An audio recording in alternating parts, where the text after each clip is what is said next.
Hello friends, आप सभी का स्वागत है हमारे यूट्यूब चैनल विजार्ड क्लासेस पर। दोस्तों, ये क्लास जो है जीके जीएस के लिए जो क्लास है, जो कि बीपीएससी टीचर के लिए काफ़ी महत्वपूर्ण क्लासेस है। ठीक है, तो चलिए स्टार्ट करते हैं। आज के सेशन का पहला क्वेश्चन है, विश्व के जल संसाधनों में भारत का अंश कितना है। ठीक है, विश्व के जल संसाधन में जो है भारत का अंश कितना है, तो ये हो जाएगा 4%। विश्व के जल संसाधन में जो है भारत का अंश 4% है।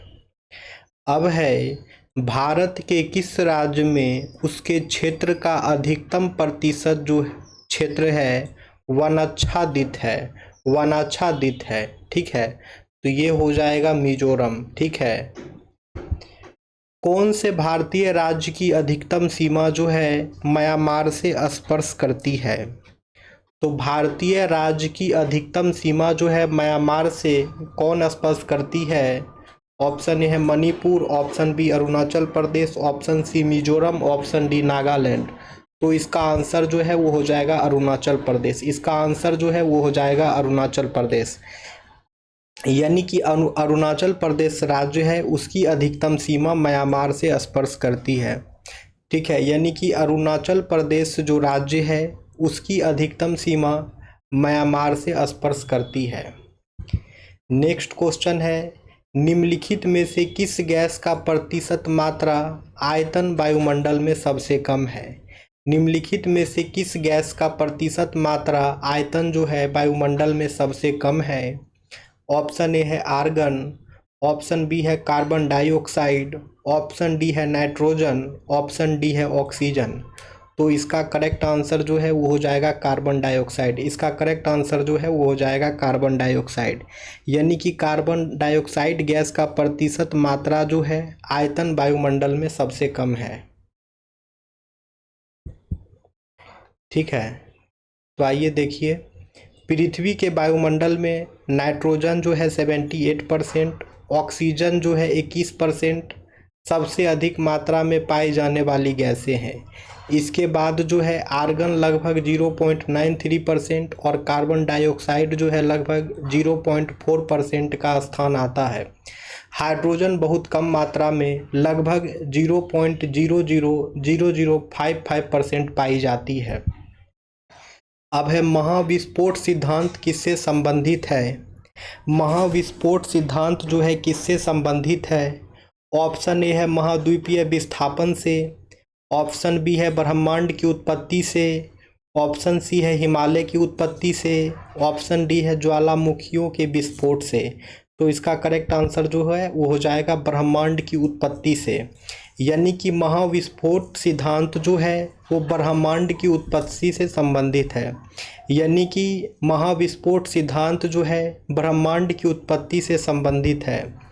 अब है, किस संवैधानिक संशोधन ने पंचायती राज संस्थाओं को संवैधानिक दर्जा दिया है।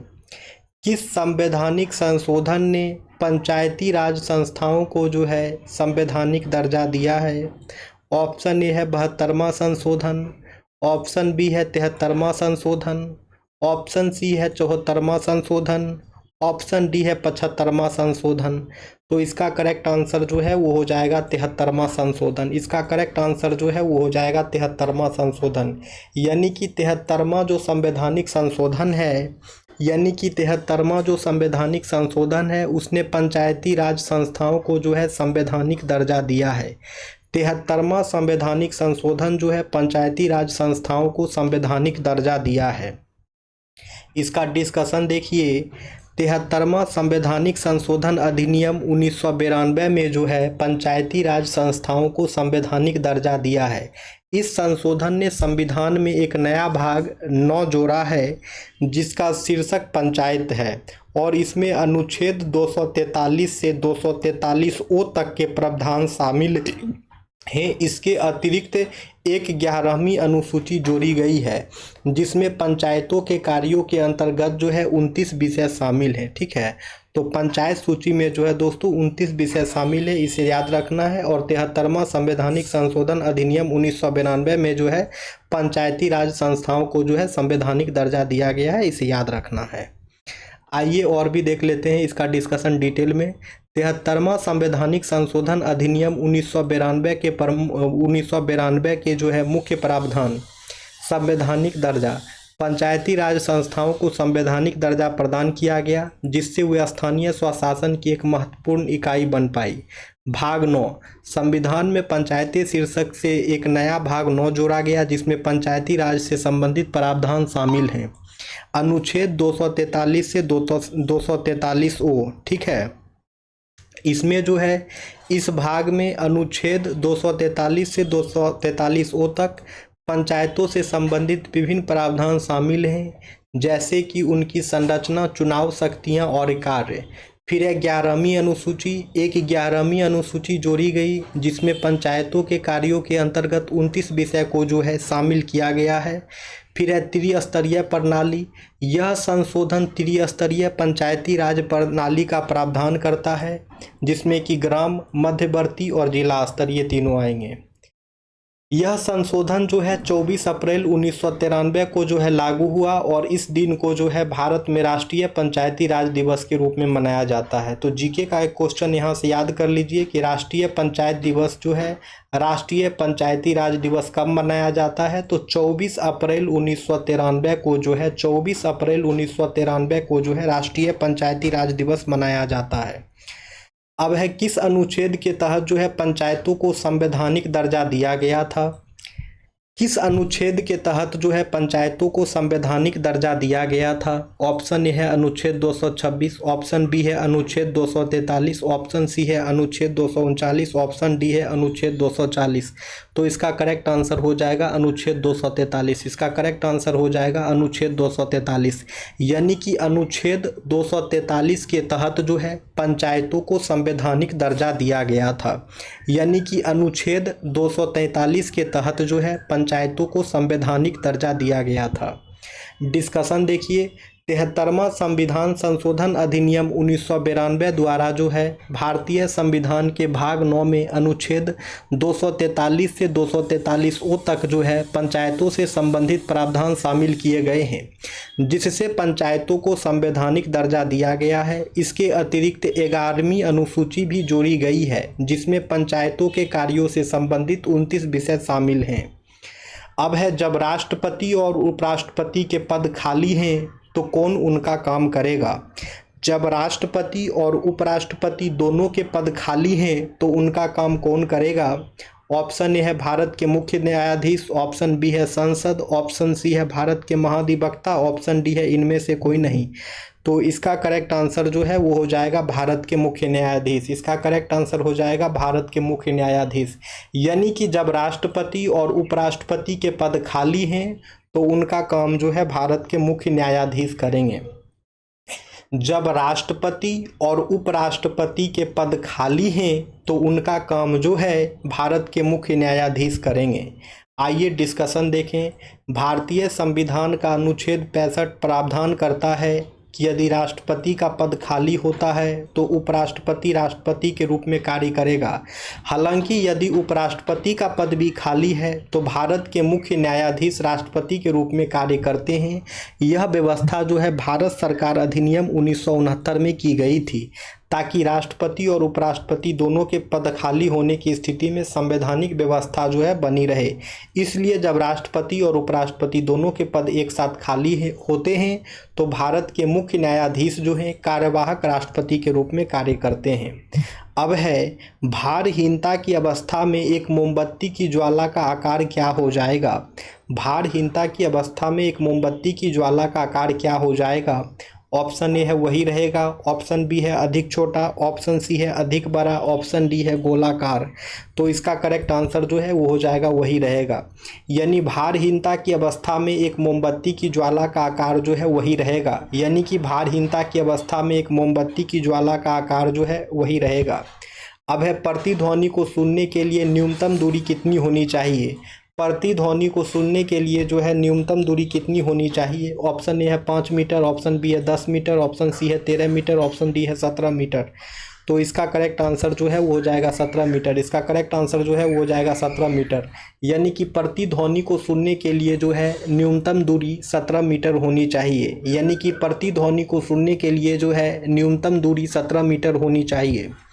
प्रतिध्वनि ध्वनि के परावर्तन के कारण होती है। जब ध्वनि किसी सतह से टकराकर वापस परावर्तित होती है तो उसे प्रतिध्वनि कहते हैं। स्पष्ट प्रतिध्वनि सुनने के लिए जो है मूल ध्वनि और परावर्तित ध्वनि के बीच एक निश्चित समय अंतराल होना आवश्यक है।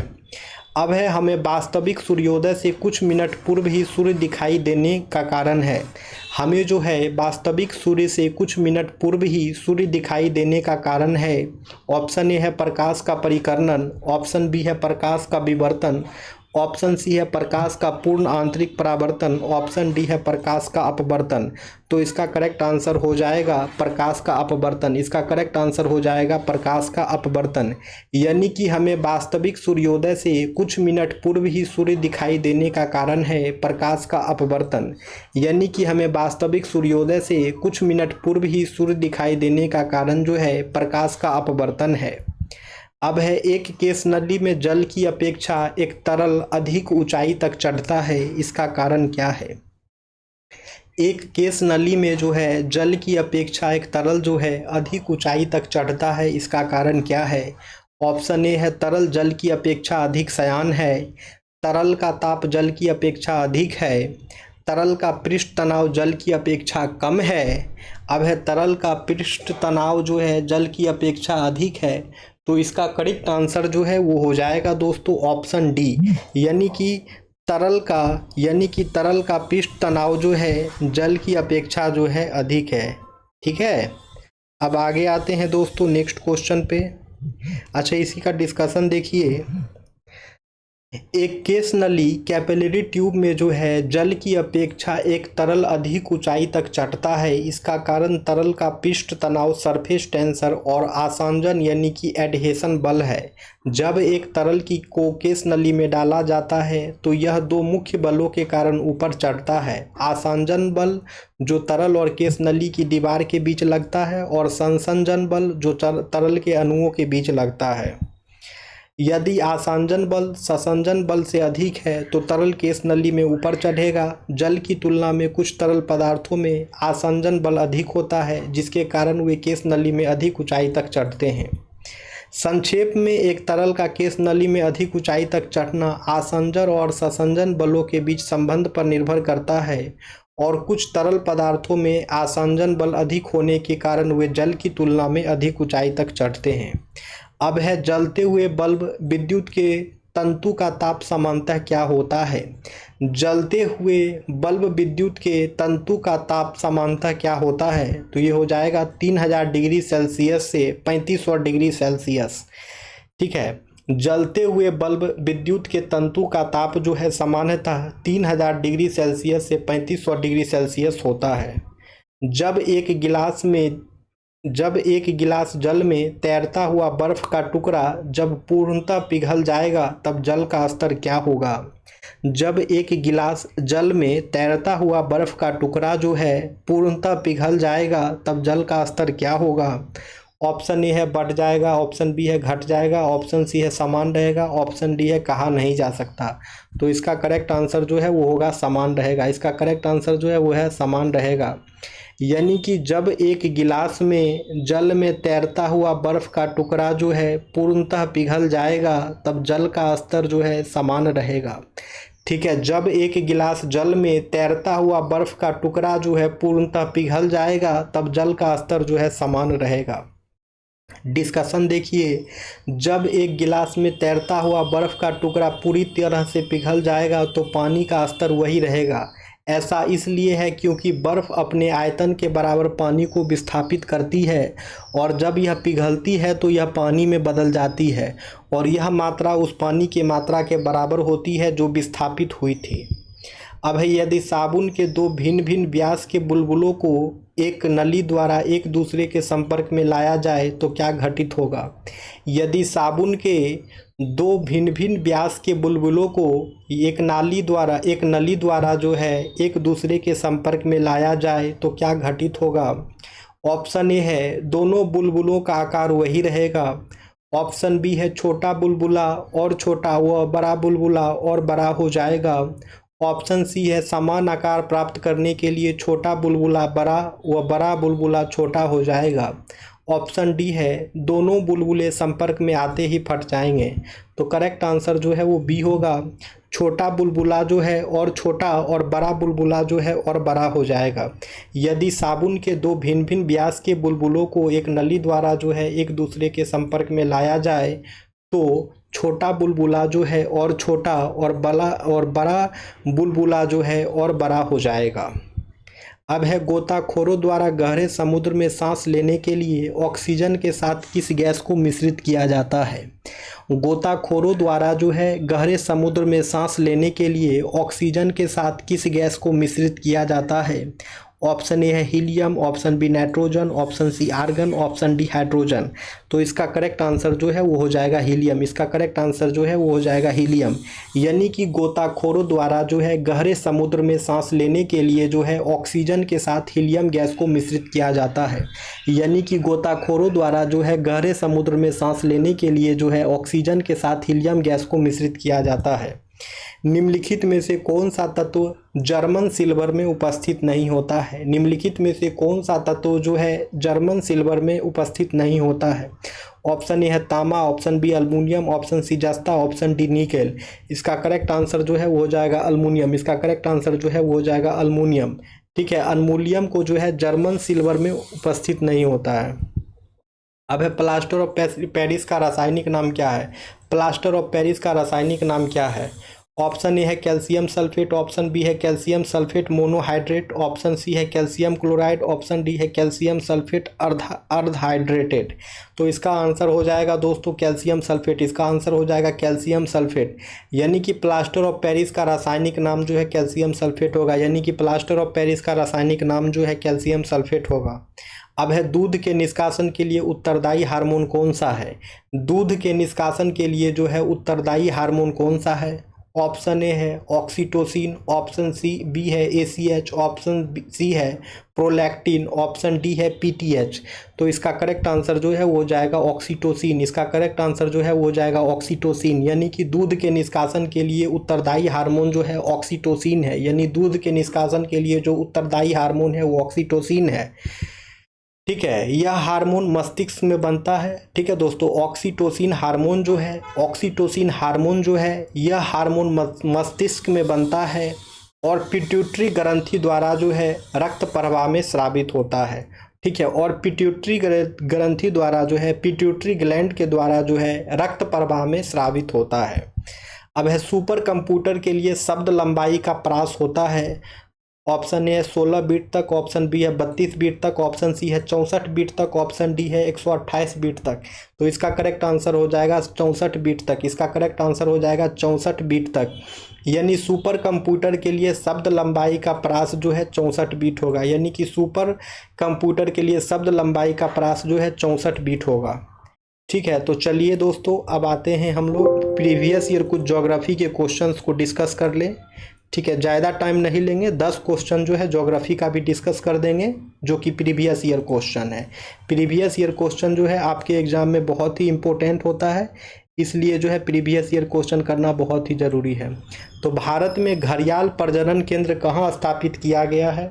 ऑप्शन ए है सुंदरबन में, ऑप्शन बी है मुरैना, ऑप्शन सी है कॉर्बेट उत्तराखंड, ऑप्शन डी उपयुक्त में से एक से अधिक, ऑप्शन ए उपयुक्त में से कोई नहीं। तो इसका आंसर जो है वो हो जाएगा मुरैना मध्य प्रदेश में। यानी कि भारत में घड़ियाल प्रजनन केंद्र जो है ये मुरैना मध्य प्रदेश में किया गया स्थापित। अब है ऑटोमोबाइल निकास का सबसे विषैला धातु प्रदूषक निम्नलिखित में से कौन सा है। तो ये हो जाएगा दोस्तों सीसा। ऑटोमोबाइल निकास का सबसे विषैला धातु प्रदूषक जो है वो सीसा हो जाएगा। अब है मानव गतिविधियों के कारण पर्यावरण में प्रतिकूल परिवर्तन कहलाता है। तो ये कहलाता है पारिस्थितिक क्षण। ठीक है दोस्तों, मानव गतिविधियों के कारण पर्यावरण में प्रतिकूल परिवर्तन कहलाता है पारिस्थितिक क्षण। अब है एक सींग वाला राइनो गेंडा किस राज्य में पाया जाता है। एक सींग वाला राइनो गेंडा किस राज्य में पाया जाता है, तो ये हो जाएगा असम में, ये हो जाएगा असम में, ये हो जाएगा असम में। यानी कि एक सींग वाला राइनो गेंडा जो है असम राज्य में पाया जाता है। अब है भगवान महावीर वन्यजीव अभयारण्य कहाँ स्थित है। भगवान महावीर वन्यजीव अभयारण्य कहाँ स्थित है, तो ये स्थित है गोवा में, ये स्थित है गोवा में। भगवान महावीर वन्यजीव अभयारण्य जो है गोवा में स्थित है। अब है 2023 में नवीनतम बाघ गणना के अनुमान के अनुसार भारत में कितने बाघ हैं, तो 3167। 2023 में नवीनतम बाघ गणना के अनुमान के अनुसार जो है भारत में कितने बाघ हैं, तो 3167। अब है मेलघाट टाइगर रिजर्व किस राज्य में स्थित है। मेलघाट टाइगर रिजर्व जो है किस राज्य में स्थित है, तो ये स्थित है महाराष्ट्र में। मेलघाट टाइगर रिजर्व जो है महाराष्ट्र में स्थित है। मेलघाट टाइगर रिजर्व जो है महाराष्ट्र में स्थित है। अब है हिमालय भूरा भालू, एशियाई जंगली भैंसे, रेगिस्तानी लोमड़ी किसके उदाहरण हैं, तो दुर्लभ प्रजाति के, दुर्लभ प्रजाति के। हिमालय भूरा भालू, एशियाई जंगली भैंसे, रेगिस्तानी लोमड़ी किसके उदाहरण हैं, तो दुर्लभ प्रजाति के। निम्नलिखित में से किस गैस को वायुमंडलीय प्रदूषक माना जाता है। निम्नलिखित में से किस गैस को जो है वायुमंडलीय प्रदूषक माना जाता है, तो ये हो जाएगा sulphur dioxide SO2। Sulphur dioxide SO2 को जो है वायुमंडलीय प्रदूषक माना जाता है। सल्फर डाइऑक्साइड SO2 को जो है वायुमंडलीय प्रदूषक माना जाता है। अब है किस राज्य में रक्षाबंधन को वृक्ष सुरक्षा दिवस के रूप में मनाया जाता है। किस राज्य में जो है रक्षाबंधन को वृक्ष सुरक्षा दिवस के रूप में मनाया जाता है, तो ये हो जाएगा आपका बिहार, ये हो जाएगा आपका बिहार। बिहार राज्य में जो है रक्षाबंधन को वृक्ष सुरक्षा दिवस के रूप में मनाया जाता है। अब है निम्नलिखित में से कौन एक जैव निम्नीकरण पदार्थ नहीं है। निम्नलिखित में से जो है कौन जो है एक जैव निम्नीकरणीय पदार्थ नहीं है, तो ये क्वेश्चन जो है आप लोगों का होमवर्क रहा। इसका आंसर जो है आप लोग कमेंट सेक्शन में कमेंट्स करेंगे। दोस्तों आज का सेशन यहीं पे एंड करते हैं। जो लोग नए हैं चैनल पे, चैनल को सब्सक्राइब कर लेंगे, क्योंकि ये क्लासेस जो है हमारे चैनल पे रेगुलर होती है। अगर आप चैनल सब्सक्राइब कर लेंगे तो आपको नोटिफिकेशन मिलेगा। और सभी लोग जो है वीडियो को लाइक भी करें। आप वीडियो को लाइक करेंगे तो और भी लोगों तक जो है वीडियो का रीच पहुँचेगा। तो आप लोग जो है वीडियो को लाइक भी करें दोस्तों। जो लोग नए हैं चैनल पर, चैनल को सब्सक्राइब भी करें दोस्तों। चलिए तो फिर मिलते हैं कल की क्लासेस में। Thank you friends, thank you everyone.